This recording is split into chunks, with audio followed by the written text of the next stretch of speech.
வணக்கம். அனைவரையும் ஆன்லைன் ஸ்கூலுக்கு வரவேற்கிறேன்.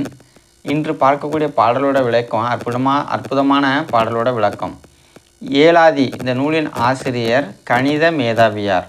பாடல் 34. அதாவது இந்த பாடல் நமக்கு வாழ்க்கைக்கு வளம் எப்படியெல்லாம் கிடைக்கும், எதையெல்லாம் கைவிட்டால் வாழ்க்கை செழிப்பு மிக்கதாக மாறும், வளமை மிக்கதாக மாறும் அப்படிங்கிறது பாடலோட விளக்கம். அதனால் நம்ம கூர்ந்து பார்ப்போம். ஒருவர் சொன்னதை திருத்து சொல்ல மாட்டார்கள். சிதை உரையான். சிதை அப்படின்னா நாம் ஒன்று சொல்லியிருப்போம், இவர்கிட்ட மென்மையாக போய் சொல்லியிருப்போம், இதை இப்படி பண்ணுங்கள், இதை அந்த நபரிடம் போய் இது இப்படி சொல்லுங்கள் அப்படின்னு சொல்லியிருப்போம். ஆனால் அந்த நபர் என்ன பண்ணுவார், அவர்கிட்ட போய் இல்லாத பொருள் அதெல்லாம் சொல்லுவார். இவர் அப்படி சொல்லுதார், இப்படி சொல்லுதார் அப்படின்னு சொல்லி திருத்து, இதுதான் திருத்து சொல்லுதல். சினம் கோபம் கொண்டு எதையும் சொல்ல மாட்டான். அதாவது இந்த சினம் கோபம் அப்படிங்கிறது இருக்கிறவங்கக்கிட்ட பாருங்கள், ஏதோ ஒரு ஆசை, பேராசை இருக்கும்.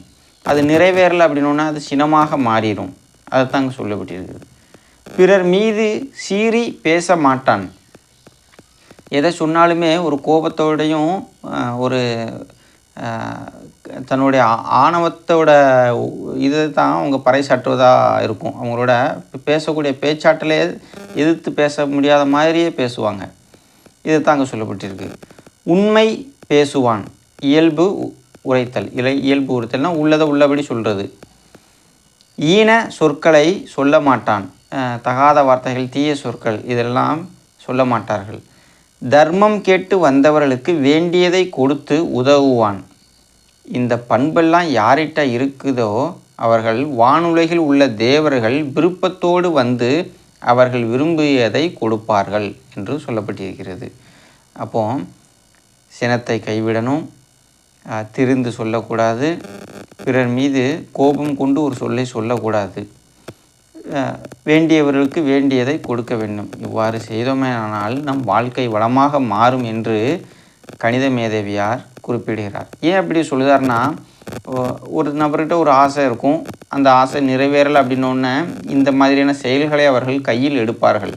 அப்படி கையில் எடுத்தார்கள்னால் அவர்களுடைய வாழ்க்கை அழிவு பாதைக்கு போகிறது என்பது தெளிவாக சுட்டி காட்டுகிறார் கணித மேதையார்.